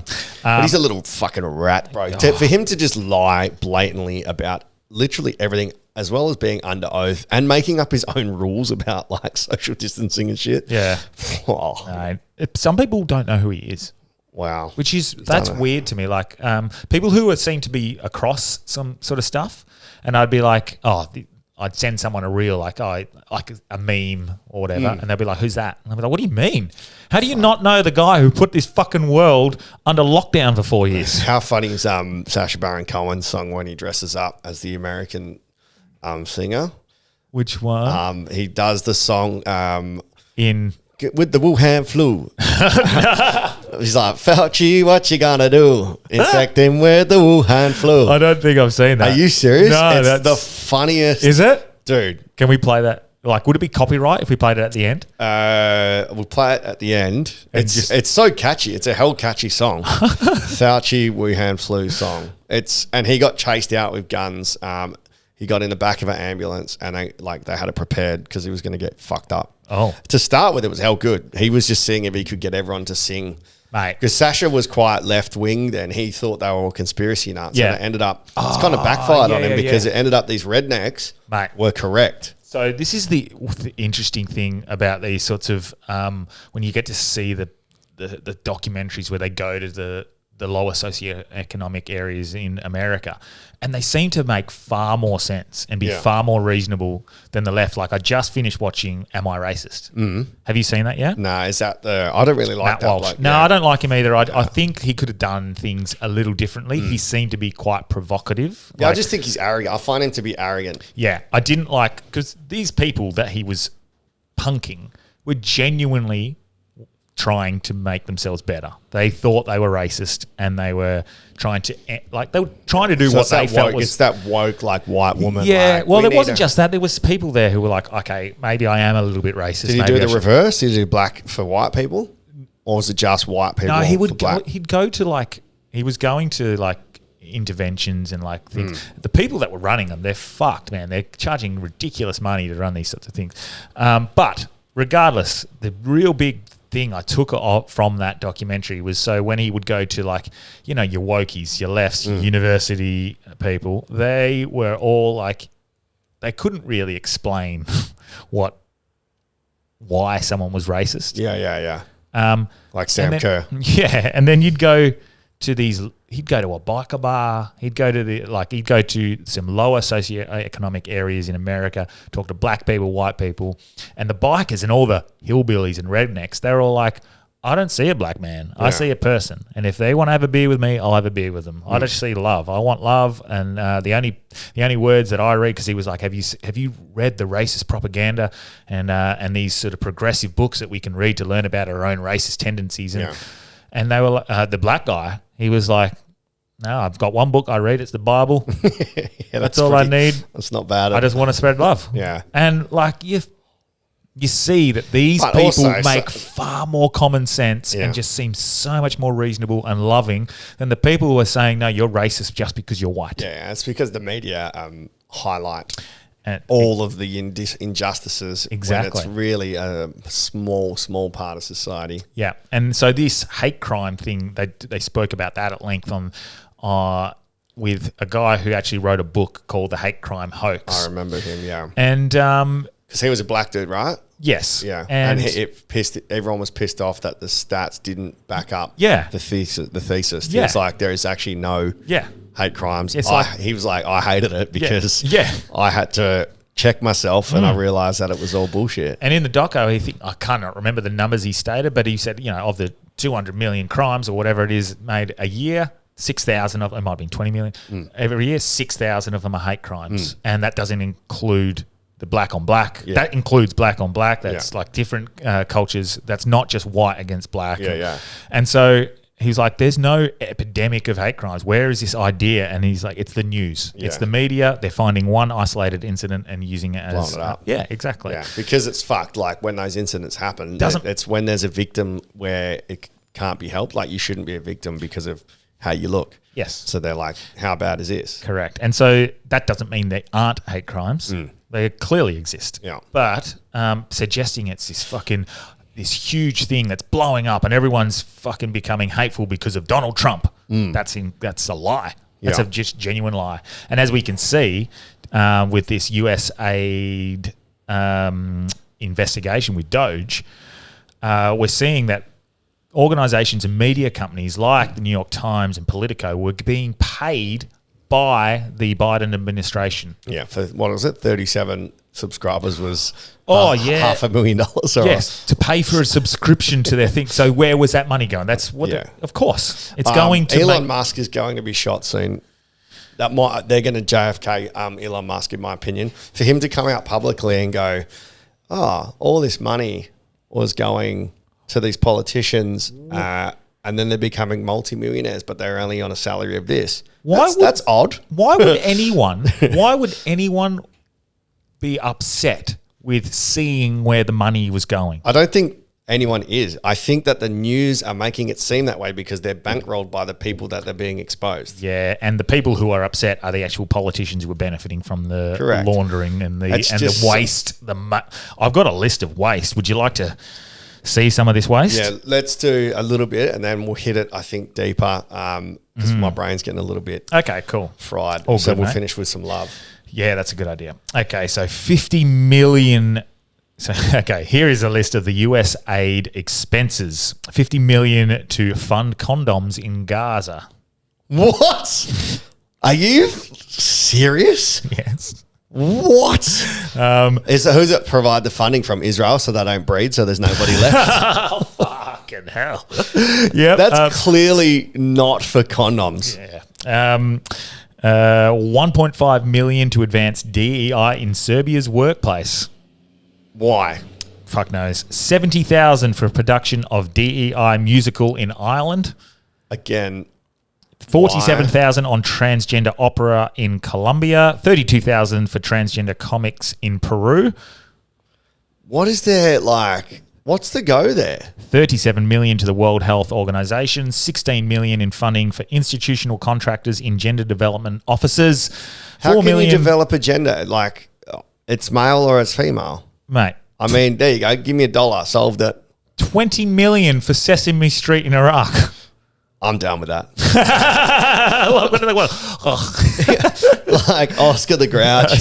He's angry because America blew his his place up, so he has to live in a bin. 12 million in Hang support. on, I don't understand this. 20 million It's to show Sesame Street. to film Sesame Street for That is Iraq. clearly money laundering. 12 million in support for services to the Bureau for Resilience, Environment and Food Security. All right, dude. I like the resilience part of that. Yeah, mate. It just goes on. So, for $600,000 to fund technical assistance for planning families in Latin America.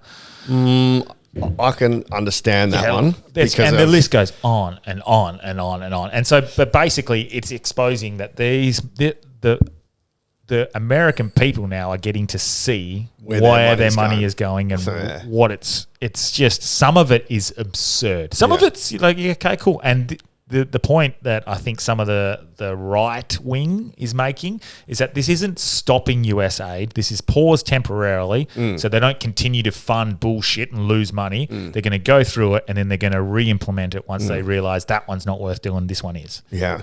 It's very interesting to see what's being approved, like who's approving it and why. Yeah. You know, So, well, nothing. because I couldn't even get unapproved. money back from the Fringe grant when my whole run of shows was cancelled. I got $0 and I lost potentially 20, 30 grand. And I applied for money and they wouldn't give it to me for a lost income. They gave money to over East acts that couldn't make it into WA because they lost their income, but not the West Australians that lived here that were doing acts. Yet, if you are filming a transgender opera in Peru, you are getting $37,000, which is 70,000 Australian. If you're 60,000 Australian. if you're in a fire in Maui Yeah. or in LA or a hurricane, There's like, no support there's no from money. your own There's country. $700. Wow. Yeah, that's Elon Musk, mark my words, I would not be surprised if there's an attempt on his life and it looks accidental. Purely, he's got protection now. yeah, but everybody's gettable. Yeah, But I guess because he has the most money, he can just pay them the most. I think it's to protect Yeah, him. well, that's true, but I also think it's past that now. There's no Yeah. stopping it. It doesn't matter if it's Elon. It doesn't matter. He's charged a team to do this. He's the It's head. funny of it. 'cause He's people- the face of it. But it's getting rid of him doesn't change it. It's funny because people hate him, Yes, but like, and I understand that because I think there's some Yeah. odd things about but it. then like he does something so fucking cool. like to me, that's so cool to just go, this politician's making $100 grand a year, but when they retire, they're worth 10 million. Isn't that strange? Isn't that weird? Isn't that weird? Like, Or the way he would say it. Don't you think that weird? yeah. I mean, look at this. Yeah. That's not a bad mask impersonation. Yeah. But yeah, so that just shocked me that people are upset with finding this out, and Yeah. it's not people The lefties can complain all they want because the lefties, the ones who are upset, the supporters, are saying they're cutting aid to the world. Well, no, they're just pausing it to find out what's a waste, and then they're going to re-implement it. Yeah, so. it's like doing a fucking, what's the word, a stock inventory of your business. Everyone does that once a year. What stock have we got on hand? What's fucking ingoings, outgoings? Let's improve it. Because the American government's $2 trillion in debt, and what I saw that they think that they can get it down to $1 trillion by September, which is insane. Ridiculous. Like, that is incredibly efficient. And then if that's only in 8 months, then by the next 8 months, if they can be debt free, what the fuck? That would be one of the greatest achievements of an American president in the history of any world leader. In the history of any greatest. Yeah, 100%. 100%. But so now we're seeing, and this is actually how many percent? Yeah, 100%. One of the things I'm very happy about, and it got approved this morning, Tulsi Gabbard has been confirmed. Yeah. So this is incredible. It's weird why is everything taking so long? I thought that would all be like bang, bang, bang, let's go. I'll pick my team. You don't get to just say this is who it is. It needs to follow the right processes. They need to be approved, and you can't just imagine like Trump being almost a dictator and go, Delby's fucking fair call. Exactly. So they have to put in a little bit of process, and RFK is not too far away. But watching the left's mind explode when, mark my words, she will be the first female president, and from the party that's allegedly racist and sexist, to have a woman of color be the first president of the United States is going to be hilarious. I wonder if you can get a bookie on that. Oh no, you'd Next be able election? to. You'd be out doing that right now. Yeah, All right, let's I'm have sure a look. you could. What's your odds? If you had to have a guess? I'd be JD Vance is favourite, and then you'd have Kamala Harris, Tulsi Gabbard, RFK, and probably Vivek Ramaswamy as the top. Vivek, Sort of, he's man, I like that little dude. Yeah, but I don't think he's a chance, honestly. But I'd say that'd be the top. But mark my words, Tulsi Gabbard will be the first woman president. She's not even an option, bro. And she, 36-1, mate, chuck it on. All right. Who's favourite? Like, is it JD Vance? Stephen A. Smith. Is that the guy at the basketball? Stephen Smith? Is he the basketball commentator? No. So JD Vance is favourite, $3.50. Yeah. Stephen A. Smith, $51. Then it's Josh Shapiro, Gavin Newsom, $12.15. Pete Buttigieg, $18. Gretchen Whitmer. That's almost Mean Girls, Gretchen Whitmer. $20. Ron DeSantis, $21. Michelle Obama, $26. She would be a threat, or he would be a threat. I think legitimately, purely because of just the left. Like, have you seen that meme of when they're lying in bed? It's Michelle and Barack, and it's off on the side, and it says he's probably thinking about Diddy, and then it's got Michelle go, he's probably thinking about Diddy. They're both he.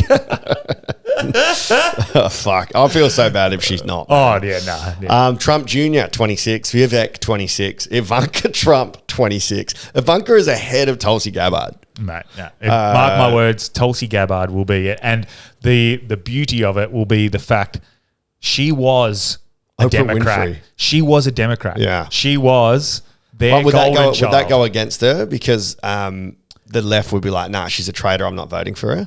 No, she won't. She's not going to be a Democrat. She's a Republican Yeah, now. but I know.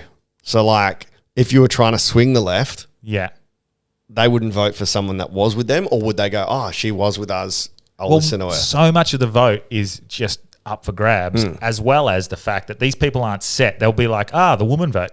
So you get the lefty women vote as well. Okay. But RFK, $41. Yeah, I don't think RFK. He's getting too old. I think they'll need younger. It'll be JD Vance, Vivek, Kamala's or 41. Tulsi. Joe Rogan, 81. See, it's just ridiculous. But all right, well, that's pretty good odds, man. $36. If you just invest $100 I don't know if she'll be year, the next, but I think within that sort of cycle over the next, because she's young enough to be around for the next 10, 12, 15 years. Like she's a logical candidate. Yes. If as a Republican, the first female president is in under their party, which is perceived to be the party of racism and sexism, and the first female president of color is a Republican, that would be incredible to watch their minds explode. And I can't wait to watch that one happen because she will be fucking incredible. Yeah, she's quite switched on. Yes. She speaks well. Yeah. That's a nice way to sort of. Did you had some story of love or emotion? I got a few loves. Just some stuff, like some cool like things that happen in the news. Maybe we can save that for Patreon because it's only we'll do 5 or 10 minute. Yeah, this has been a pretty decent episode. Yeah. So let's do 5. 12. If you want to listen to this beautiful story of love, get over to Patreon. No, this is like some just interesting stuff. Oh, okay. I'll do this one for a finisher. Okay. All it is the guy that got voted for MVP. Yep. His name's Josh Allen. For, I think it's either NFL. Yeah, I think it's NFL.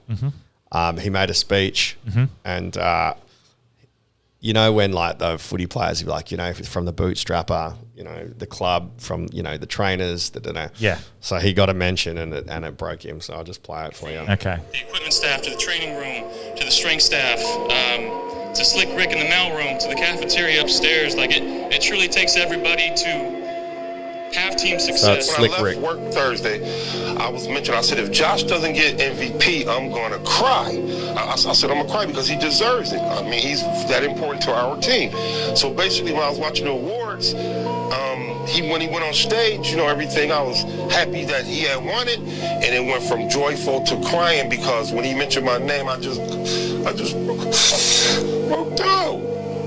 I broke down because I'm just an average person. I mean, but when he mentioned my name, it was like, oh my God, he just mentioned my name on national television, So it was like, I was just crying. I was crying. Then I started getting phone calls from friends, and I was crying on the phone to them. It's still like a dream. So he's just the male guy, and because he got the shout out on national television. And man, just like having been part of footy clubs and semi-elite programs in which we sort of, in the waffle we rely on volunteers because there's not a huge amount of money in it, and you get the guys that do the run water, mate. Like clean the change room for you. Massage, strapping, like they're all volunteers. Your property manager. The property manager's a volunteer at waffle clubs. Wow. And they're usually like an elderly bloke who's just looking for something to do, but they're just there every afternoon. They're there with a smile. Ray Garcia, who does the West Perth Footy Club, who comes to mind. Like an old one that we had back when I was in there was Elvis, and they're just there putting in the time and effort. Yeah. So unrewarded. But every fucking player knows it. Yeah. Like maybe when you come up as a Coulter, I don't think you appreciate it as much. Nah, because you're still a kid. You sort of, don't really look around too much. But after a few years, you start to go, fuck, man. Yeah. Like I'm here working my ass off to try and fucking play a game of football, and I get angry at the people who are trying to look after me in the medical team, and I get angry at fucking everyone else, and then they take it and they cop it every single week. They don't have to be there. Yeah. They're volunteering to do that shit. And like they'll just want to say, g'day, how you going? And you're not in a good mood. Yeah. All good, mate. No worries. Yeah. And sometimes you give them everything. Yeah, I think it's a nice message, even like outside of footy, if you're at the work and you've got like the cleaners, like I remember, at school, the cleaners come in after, just a simple hello and a thank you. It goes a long way, I think. And I don't know what happens, but at a certain point you start to go, fuck, those people are they're the fabric of a footy club or a team. And seeing them still in AFL level, and I'm sure at that sort of level, just volunteers going to EPL games, Premier League, and they're just the guys who are there to fucking clean up the floor after the game or whatever. The Orange Boys, whatever. Yeah. All super important. So it's the fabric. Yeah. The Orange Boys is also one of Donald Trump's supporter groups. Mate, that's good. I like that. Those sorts of people are what make it up. But all right, team. So after this, we're going to do a quick Patreon, and hopefully we'll find out some more information about our local politics. Fuck yeah. Good episode, Daniel. Treble. I like that. Hey, Root. Peace.